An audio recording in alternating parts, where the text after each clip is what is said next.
캠퍼스 뉴스.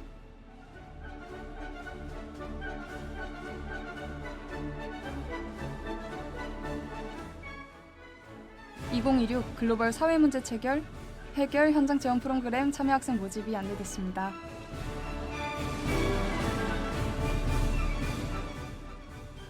KICS 한국통신학회 장학금 지원 대상자 선발이 안내됐습니다.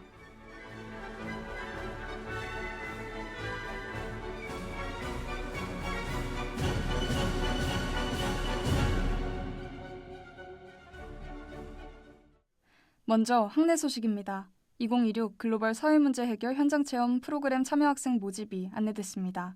이번 프로그램은 서울 라이즈 사업의 일환으로 한일 대학 간 협력을 통해 글로벌 사회 문제를 발굴하고 창업 아이디어로 해결 방안을 도출하기 위해 마련됐습니다. 선발된 학생들은 오늘 6월 25일부터 27일까지 2박 3일간 일본 오사카 상업대학을 직접 방문하게 됩니다. 현지에서 일본 학생들과 연합팀을 구성하여 공동 프로젝트를 수행하고 경진대회에 참여하는 기회를 얻습니다. 참여자에게는 현지 활동에 필요한 경비가 지원됩니다. 다만 여권 발급 비용과 개별 활동비는 본인이 부담해야 합니다. 지원 자격은 서울 라이즈 사업 참여학과의 재학생이며 휴학생이나 수료생은 신청할 수 없습니다. 신청자가 많을 경우 모집이 조기에 마감될 수 있습니다. 신청 기간은 오늘 5월 10일 일요일까지입니다. 참가를 원하는 학생은 지정된 구글 폼에 접속하여 신청서를 제출하면 됩니다. 자세한 사항은 동국대학교 홈페이지 일반 공지를 참고할 수 있습니다. 다음 소식입니다. KICS 한국통신학회 장학금 지원 대상자 선발이 안내됐습니다. 이번 프로그램은 정보통신 분야의 우수인재를 발굴하고 학생들의 학업 전념을 돕기 위해 마련됐습니다.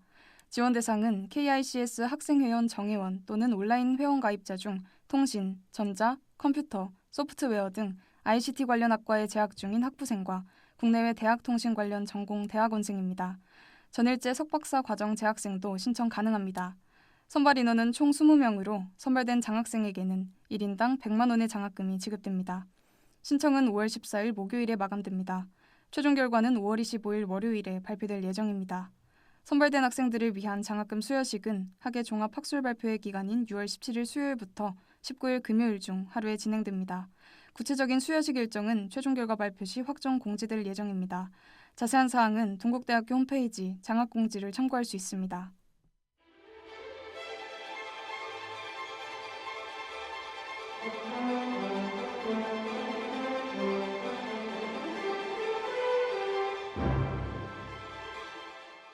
이어서 학내 보도입니다.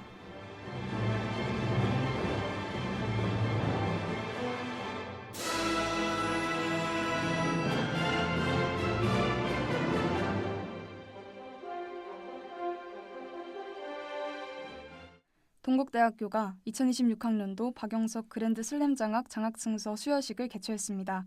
지난 4월 30일 본관 로터스홀에서 열린 수여식에는 윤재용 총장과 영원 아웃도어 이종학 상무 등 주요 관계자들이 참석해 자리를 빛냈습니다. 이번 행사는 박영석 대장이 산학 그랜드슬램을 달성한 4월 31일 기념해 마련됐으며 영원 아웃도어의 후원으로 산학부 후배 등 장학생 5명에게 각 500만 원씩 총 2,500만 원의 장학금이 전달됐습니다. 전달식에서 이종학 상무는 박 대장의 도전을 함께했던 영원 아웃도어가 그 정신을 이어가는 후배들과 인연을 맺게 되어 뜻깊다며 지원 계기를 밝혔습니다. 이에 윤재용 총장은 동문 박영석 대장이 실천해온 도전과 끈기를 강조하며 학생들이 그 뜻을 이어받아 그의 도전 정신과 실천 정신을 사회에 환원할 수 있기를 기원한다고 밝혔습니다. 장학생들은 선배님이 남긴 메시지인 목표에 닿기까지 멈추지 않는 끈기를 되새기며 이번 장학금을 발판 삼아 미래를 향해 한 걸음씩 나아가겠다는 소감을 전했습니다.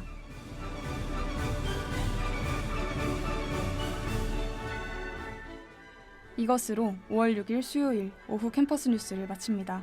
이 시간 지금까지 뉴스 편집의 손영찬 기자, 학내 보도의 손영찬 기자, 기술의 오수미, 아나운서 우희진이었습니다.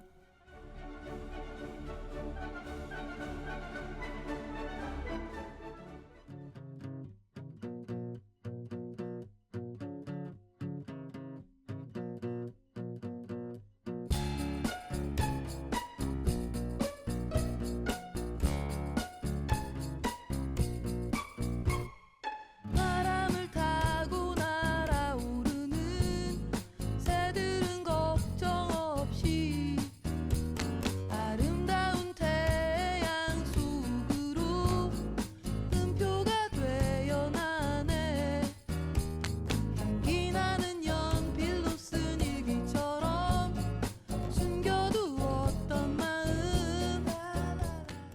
가끔 그럴 때가 있습니다.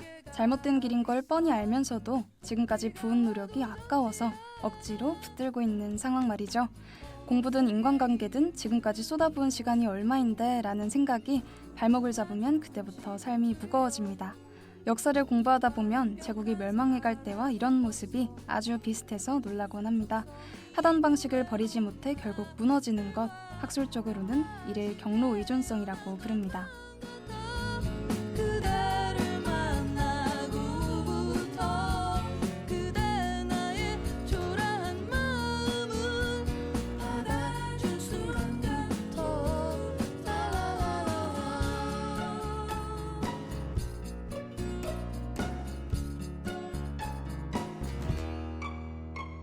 하루하루 조금씩 나아질 거야. 전공이 이건데 다른 길로 가도 될까? 이만큼 준비했는데 이제 와서 그만둬야 하나? 이런 고민들은 사실 성장의 증거라기보다 막연한 공포에 가깝습니다. 그런데 흥미로운 점은 과거의 제국들도 바로 그 공포 때문에 망했다는 사실입니다. 가게에서 새 샴푸를 사러 가야지. 아침 하늘빛에 민트 향이면 어떨까?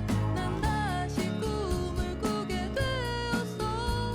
그대를 만나고부터 그대 나의 초라한 마음을 받아준 순간부터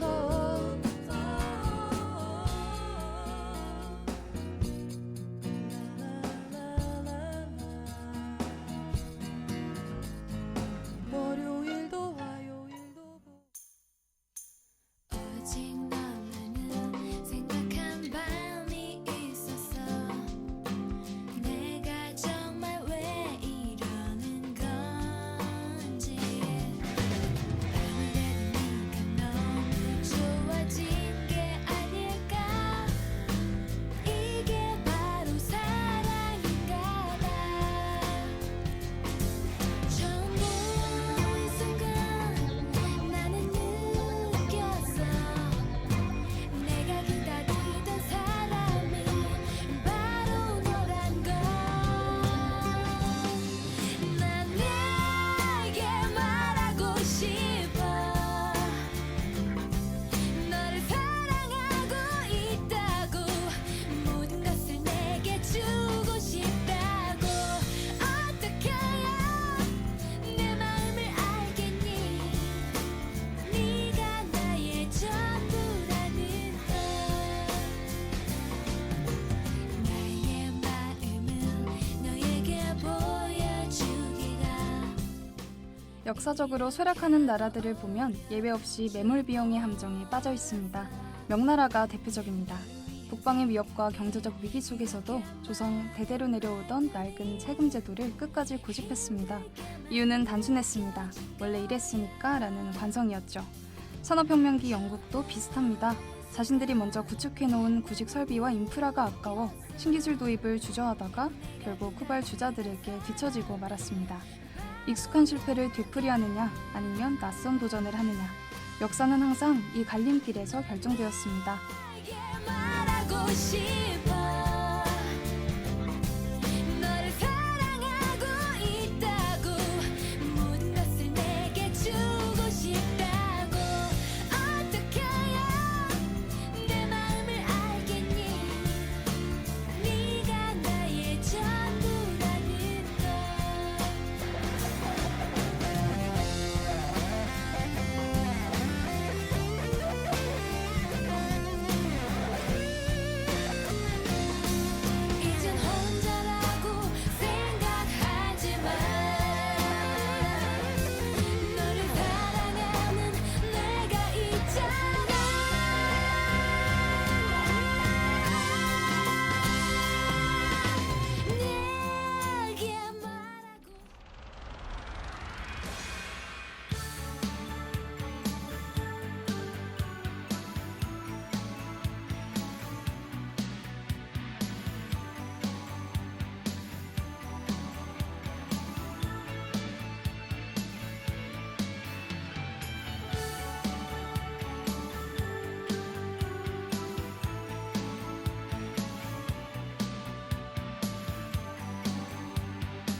역사에서 주인공이 바뀌는 순간은 항상 판을 갈아엎는 결단이 있을 때였습니다.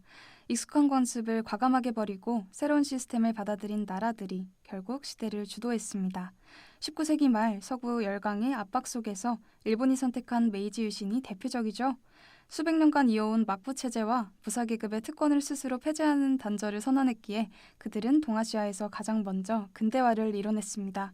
러시아의 표트르 대제 역시 낙후된 관습을 버리기 위해 귀족들의 수염을 직접 깎아버릴 만큼 과감하게 과거와 결별했고 그 결과 러시아를 유럽의 강대국 반열에 올렸습니다.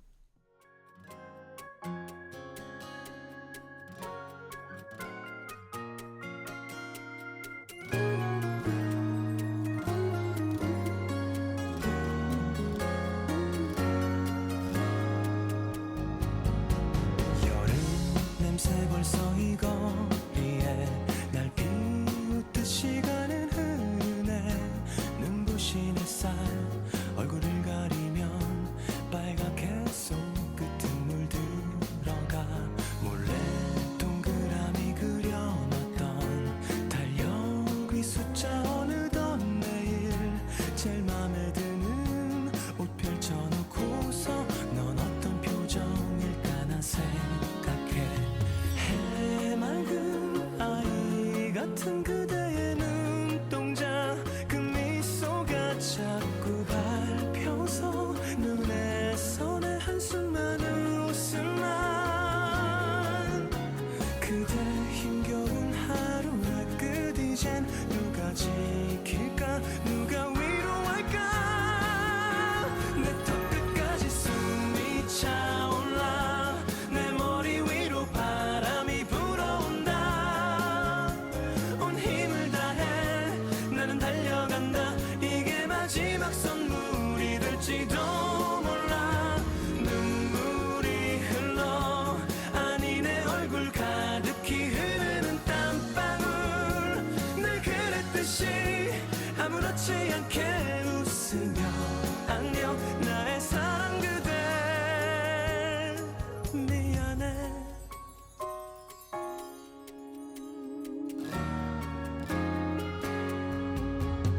하루에도 몇 번씩 나눴던 잘 잤어 보고 싶다는 인사.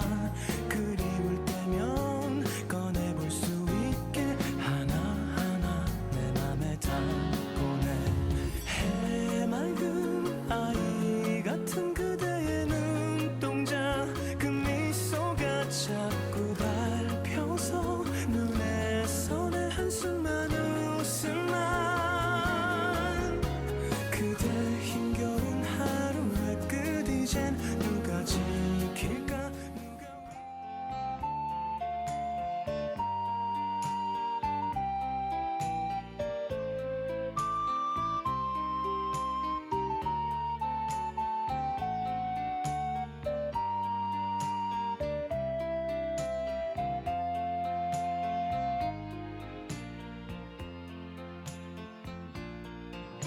그 사람 나를 보아도 나는 그 사람을 몰라요. 두근거리는 결국 시대를 주도하는 힘은 익숙한 경로를 이탈할 수 있는 용기에서 나옵니다. 단순히 가던 길을 계속 가는 것이 아니라 시대의 흐름에 맞춰 스스로를 재정의하는 과정이 필요합니다. 과거의 시스템에 안주하지 않고 과감하게 새로운 영역을 개척했던 나라들이 역사의 흐름을 바꿨듯이 말이에요. 과거는 삶의 참고 자료일 뿐 우리를 가두는 정답지가 되어서는 안 됩니다. 지금까지 쏟아부은 것이 아까워 미래를 낭비하고 있다면 지금 이 순간 멈춰서는 것이 가장 이득일지도 모릅니다. 때로는 과감하게 유턴하는 것이 목표에 도달하는 가장 빠른 길이 되기도 하니까요.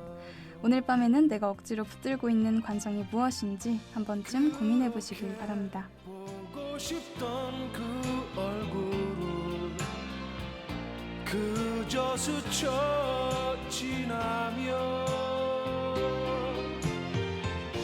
그대의 허탈한 모습 속에 나 이젠 후회 없으니 그대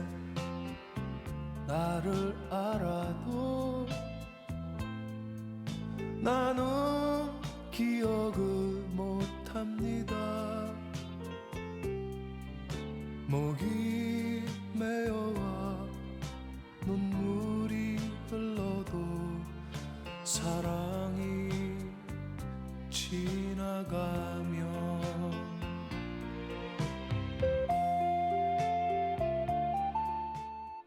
이 시간 지금까지 제작의 손영찬, 기술의 오수민, 함께한 저는 우희진이었습니다.